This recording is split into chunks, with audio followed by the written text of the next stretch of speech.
Greetings! It is I, Tantus Naravan Dracovin, Lord and Emperor of the Dracovin Empire, and welcome! It is time to continue our discussion on the EARTHDAWN Roleplaying game system.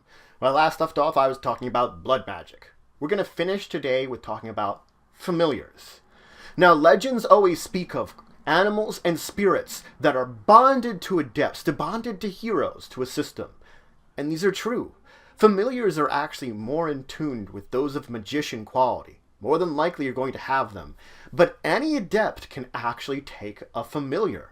Any discipline can actually figure out how to manage one. And this is any creature or spirit. Any non-name giver creature or spirit can effectively become a familiar, as long as it has this connection with the adept that's attempting to make it. It's a familiar. It has to have a bond with them and has to have a good disposition. Named creatures or sentient ones cannot become familiars. Of course, there are always rumors that there are some adepts that try to bond with non-intelligent horrors, but whether these rumors are true, it's hard to say. Now, in order to acquire familiar, the first thing you must do is you should find an appropriate animal or spirit. It has to be one that shows a great disposition towards your character.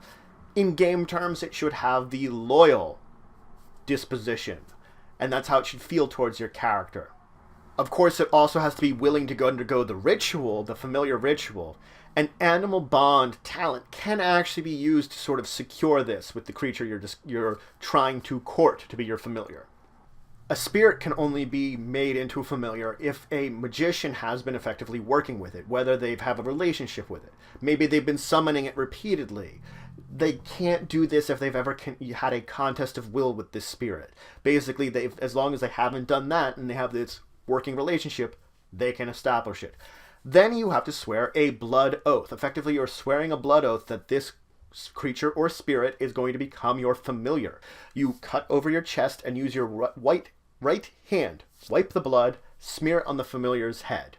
You will take 4 points of blood magic damage during this time that cannot be healed as long as you have this bond between you and the familiar. You swear to protect and care for this familiar as long as it offers you its assistance and services. And then you will have an oath, which will be appropriate to whatever discipline you are, to basically swear the final parts of this ritual. Now, you can only have one such bond open at a time, and the bond really lasts until either one of the two parties, the adept or the familiar, break it, or one of the two sides dies. It will really be your game master's discretion when something has occurred that would break the bond here or break the oath you had laid down, and they will let you know when it is broken. An adept that has broken a familiar oath of blood here takes 3 blood magic wounds that don't heal for a year or a day, though you can use healing potions to heal them, just like I said before. It is possible to rebond with a familiar that you broke the oath with, but in order to first do that, you have to do some kind of repercussions to said creature to make it, make up for it. GM's discretion when you've actually done that. And you have to have the blood magic wounds on you healed, either through healing potion or for waiting a year and a day. Those same blood magic wounds need to be healed before you could possibly bond with a new familiar. So even if you want to do a new familiar, you have to wait until those are healed, or potions to heal them yourself. Now, you do get some benefits for having a familiar. First off, you get 1 rank in the blood share talent, but it only allows you to share damage between you and your familiar. This counts as a journeyman level talent, which you can raise just the same, but it does not count for circle advancement. Should you transfer damage that exceeds your familiar's death rating, it counts as breaking the bond, and you get the after effects of the blood magic wounds. Now, you can get this blood share with a spirit if it can physically manifest. When it physically manifests, you can have this. If the spirit that you're bonded to cannot physically manifest, well, you don't get the benefit of this at all. It's only when it can effectively, manifest in our world that this actual bond can take place in this manner. Now, you also have a bond with your familiar. You get Thought Link rank 1. That can be, just like with the blood share, it's journeyman level talent that can be raised, does not count for circle advancement, but effectively it's between you and your familiar who have this bond, which gives you a general idea of where you are, the kind of danger you're in. You can get more detailed information with a thought link check to sort of sense what's going on with your familiar, but you do have this bond between the two of you. In addition, there are some other bonus talents you can purchase, and again, just like those two, you can get them that are journeyman rank talents. They don't count for circle advancement. You can get animal possession. It doesn't work if your familiar's a spirit, but you can purchase animal possession to just basically possess your familiar and take control of it. A magician with a familiar can have an extra spell matrix. They can actually take a rank in the spell matrix talent and give their familiar a spell matrix, which they can use as long as the familiar is within 2 yards of them, and has all the normal limitations and effects of a spell matrix. You can also get the familiar durability talent to make it harder for your familiar to die. It gives a better death rating and unconscious rating.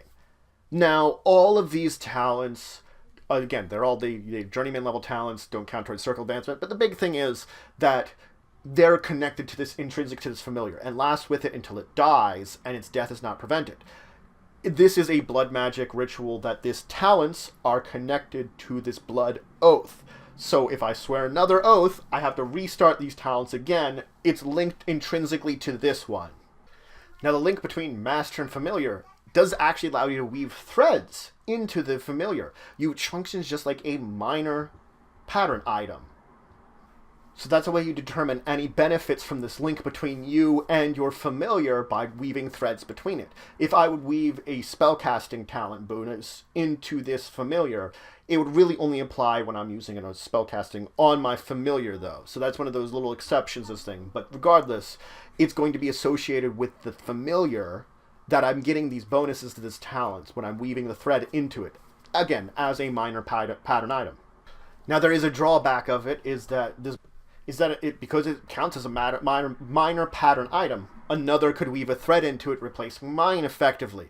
Now this bond here only exists as long as the familiar is alive, but it will outlast the blood oath should it fail. So my blood oath, if my bonding to it as a familiar goes away, it still has that minor pattern item bond that it had to the threads weaved into it by another person, should someone actually manage to do that. So that's it for today. I finished talking about blood magic with talking about familiars.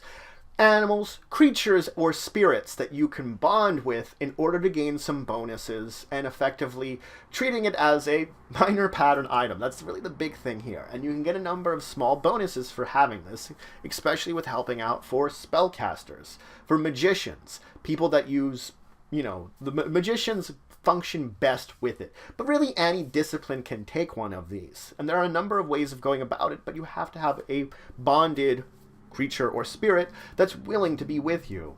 And this bond does give some beneficial powers that, as long as you maintain it, are good to have. In the next episode, I'm going to dive into spell magic. Another one of the very powerful magics, and actually a very important one to talk about. So if you have questions, comments, anything you want to say, anything you think I left out, please leave in the comments below. Please like, share, and subscribe. It shows you for the channel, the Empire, the work I do. If you want to show some extra support, you can always check out my Patreon, link in the description below. But regardless, until the next time, I bid you farewell.